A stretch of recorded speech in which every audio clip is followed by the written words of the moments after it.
Abayizi abasoma 12 batikiddwa ku University y'Obusiramu ya Islamic University College ku matikira agateekeddwa mu kibangizi kya Gaddafi National Mosque e Kampala mukadde. Ku matikira gano President Yoweri Museveni Kaguta akiikiriddwa Dr. Jesse Muyingo, Minisitule y'ebyenjigiriza y'amatendekero aga waggulu ng'aneeziddwa abakulembeze ku muzikiti omukulu. Abayizi bafunye degree, diploma, secondary certificate mu masomo ag'enjawulo omuli kompyuta, okubala ebitabo eby'eddiini, okusomesa ebyobufuzi n'ebirala ng'omukolo okulembeddwa Mufti Sheikh Shaban Ramadhan Mubajje, Chancellor University eno nga gwetabyeko abagenyi okubali ne Minisita wa Kampala Hayati Minsa Kabanda. Minisita Muyingo asomye obubaka bwa Pulezidenti mwasabidde abatikkiddwa okugenda baweereza embyalo olw'obwetaavu obuliyo. And I'm convinced that you have been equipped with the skills that are badly needed in the employment world. President Museveni era asabye amatendekero aga waggulu n'abayizi okussa omulaka ku masomo aga sayansi n'amala agayanirwa katale k'ensi yonna. The demand for doctors, the demand for nurses and engineers, science teachers, etc.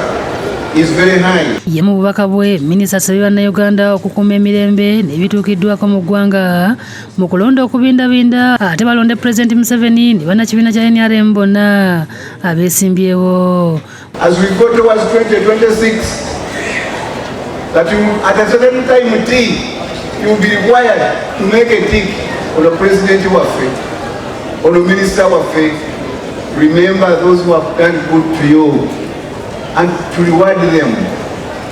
President Museveni muwakalulu Mufti Mubajje ajjukiza abagala okutuula ku lukiiko lwa Uganda Muslim Supreme Council okubeera n'obuyigiriza obulambikiddwa mu ssemateeka. Nti kati okubeera mu kifo ky'obuvunaanyizibwa mu ddiini onna kubeera ng'olina ebisaanyizo n'obuyigiriza okusobozesa okubeera imaamu.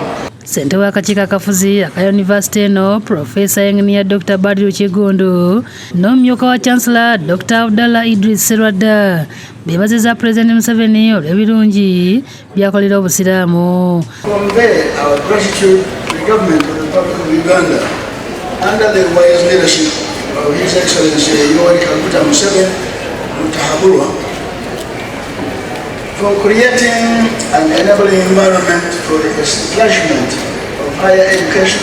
Oluvannyuma Mufti atikkidde abayizi n'akwasa abanywedde mu bannaabwe akenda ebirabo. Ebyongo bitadde ku bbali Supreme Mufti Sheikh Muhammad Galabuzi akubiriza abasiraamu okwettanira okufuna endagamuntu. Abyogedde ku muzikiti ekibuli bw'abadde azza obujja endagamuntu ye asabye abazadde okufaayo okuwandiisa abaana mu nnira. Omulimu gwa National Identity Card gwetaaga okutegeera obuteeke bulungi nti gwa Uganda yonna.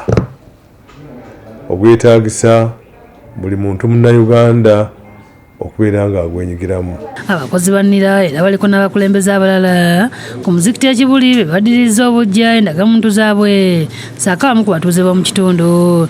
Nga bwe tuzze wano tetujja mu ma-ofiisi gokka ne ku byalo byammwe gye tuli ku Miruka.